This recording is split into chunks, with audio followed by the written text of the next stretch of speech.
பிரதமர் மோடியை மாற்ற RSS திட்டமிட்டிருப்பதாக சிவசேனா மூத்த தலைவர் சஞ்சய் ராவத் கூறிய நிலையில் 2029ஆம் ஆண்டிலும் மோடியே பிரதமர் என்று மகாராஷ்டிர முதலமைச்சர் தேவேந்திர பட்னாவிஸ் பதிலடி தந்திருக்கிறார். இளம் வயதில் RSS சேவகராக இருந்த பிரதமர் மோடி 2014ஆம் ஆண்டு முதல் பிரதமராக பதவியேற்ற பிறகு நாக்பூரில் உள்ள அதன் தலைமை அலுவலகத்திற்கு செல்லாமல் இருந்து வந்தார். இந்நிலையில் 10 ஆண்டுகளுக்கு பிறகு மகாராஷ்டிர மாநிலம் நாக்பூரில் உள்ள RSS தலைமை அலுவலகத்திற்கு நேற்று சென்றார். அவருடன் மகாராஷ்டிர முதலமைச்சர் தேவேந்திர பட்னாவிஸ், மத்திய அமைச்சர் நிதின் கட்கரி உள்ளிட்டோரும் சென்றனர்.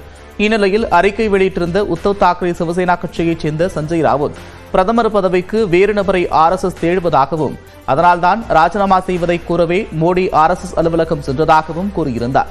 பிரதமர் மோடி செப்டம்பர் மாதம் 75 வயதை நிறைவு செய்யும் நிலையில் அவர் ஓய்வு பெறுவார் என்றும் தெரிவித்திருந்தார். இதற்கு மறுப்பு தெரிவித்துள்ள மகாராஷ்டிர முதலமைச்சர் தேவேந்திர பட்னாவிஸ், மோடிக்கு பிறகு யார் என்பதை தற்போது முடிவு செய்யும் நேரம் கிடையாது என்றார். 2029ஆம் ஆண்டிலும் மோடியே பிரதமராக தொடர்வார் என்றார். தந்தை உயிருடன் இருக்கும் நிலையில் அடுத்த வாரிசை தேடும் வழக்கம் நமது கலாச்சாரத்தில் இல்லை என்றும் தேவேந்திர பட்னாவிஸ் கூறியிருக்கிறார். ரம்ஜான் பண்டிகை ஒட்டி நாடு முழுவதும் உள்ள பள்ளிவாசல்களில் ஏராளமான இஸ்லாமியர்கள் சிறப்பு தொழுகையில் ஈடுபட்டனர்.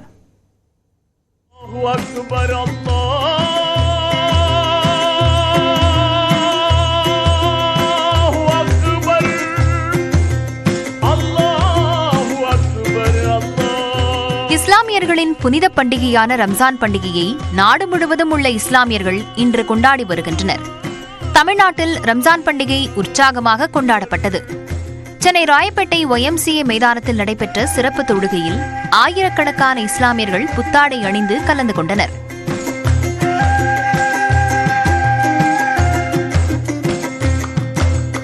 தொழுகை முடிந்த பின்னர் ஒருவரையொருவர் ஆறத் தழுவி ரம்ஜான் வாழ்த்துக்களை பகிர்ந்து கொண்டனர். கோவை கரும்புக்கடை பகுதியில் நடந்த தொழுகையில் பல்லாயிரம் பேர் பங்கேற்றனர். ஆண்கள், பெண்கள் தனித்தனியாக தொழுகையில் ஈடுபட்டனர்.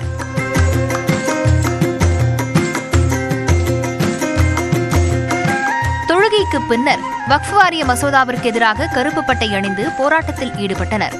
அப்போது பாலஸ்தீனத்தில் அமைதி நிலவ வலியுறுத்தியும் முழக்கங்கள் எழுப்பப்பட்டன.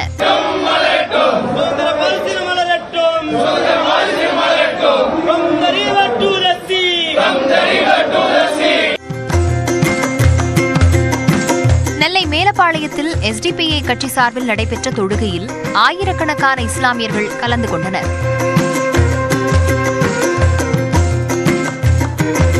திருச்சி உழவர் சந்தை மைதானத்தில் தமிழ்நாடு தௌஹீத் ஜமாஅத் சார்பில் நடைபெற்ற சிறப்பு தொழுகையில் 1000க்கும் மேற்பட்ட இஸ்லாமியர்கள் பங்கேற்றனர்.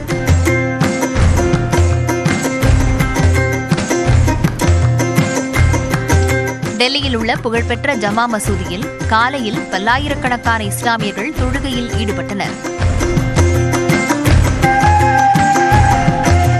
அதன்பின் ஒருவரையொருவர் கட்டித் தழுவி வாழ்த்துக்களை பரிமாறிக்கொண்டனர்.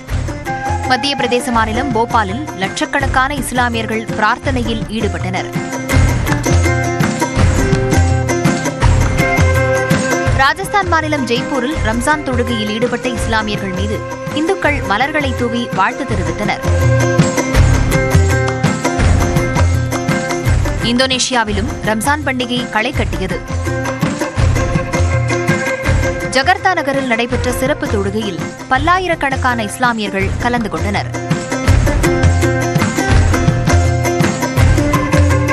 நைஜீரியாவில் லாகோஸ் நகரில் திறந்தவெளி மைதானத்தில் நடைபெற்ற தொழுகையில் ஏராளமான இஸ்லாமியர்கள் பங்கேற்றனர்.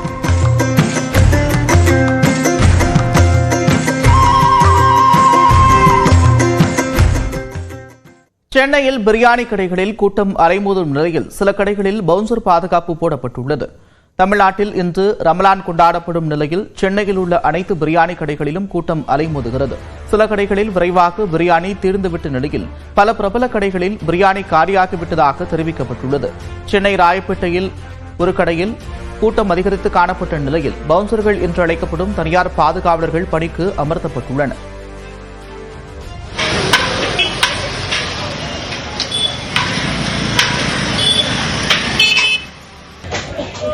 திருப்பூரில் காங்கேயம் சாலையில் பிரியாணி கடை வீதியில் கூட்டம் அலைமோதுகிறது. இந்த வீதியில் மட்டும் 60க்கும் மேற்பட்ட பிரியாணி கடைகள் இருக்கும் நிலையில் ஒரே நாளில் 40 டன் பிரியாணி விற்பனையாகியிருப்பதாக கூறப்படுகிறது.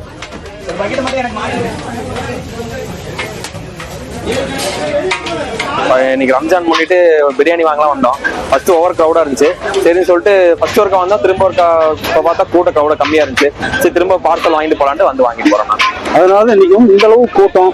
வீட்டுகளை யாரும் அதிகமா செய்யறதில்லைங்க பிரியாணி எல்லாம். இன்னைக்கு கடையில தான் 6 5 கிலோ 10 கிலோ 20 கிலோங்கிறது 6. ரெண்டாவது இந்த ஏரியாவில் மிகவும் பிரியாணிக்கின்ற ஒரு புகழ்பெற்ற ஒரு ஏரியா. அதனால அதிகமான அளவு கூட்டங்கள் எப்பயுமே இருக்காங்க. இன்னைக்கு எங்களால் கொடுக்க முடியாத அளவு கூட்டங்கள் அதிகமா இருக்குது. கடையிலே ரொம்ப கூட்டமா இருக்கு. ரெகுலரா நம்ம உட்காந்து சாப்பிடுவோம். இன்னைக்கெல்லாம் பாத்தீங்கன்னா எல்லாமே ஒன்லி பார்சல் மட்டும் தான் போயிட்டு இருக்கு. ரம்ஜான் விடுமுறை காரணமாக ஒகேனக்கலுக்கு ஏராளமான சுற்றுலா பயணிகள் வருகை தந்தனர். ஒகேனக்கலில் பல்வேறு இடங்களுக்கும் ஆற்றுப்பகுதி மற்றும் அருவிகளில் குளித்தும் மகிழ்ந்தனர். சுற்றுலா பயணிகள் குடும்பத்துடன் பரிசல் பயணம் மேற்கொண்டனர். காவிரி ஆற்றின் அழகை ரசித்தனர். குடும்பத்துடன் பூங்காவில் அமர்ந்து மீன் குழம்புடன் உணவு உண்டு மகிழ்ந்தனர்.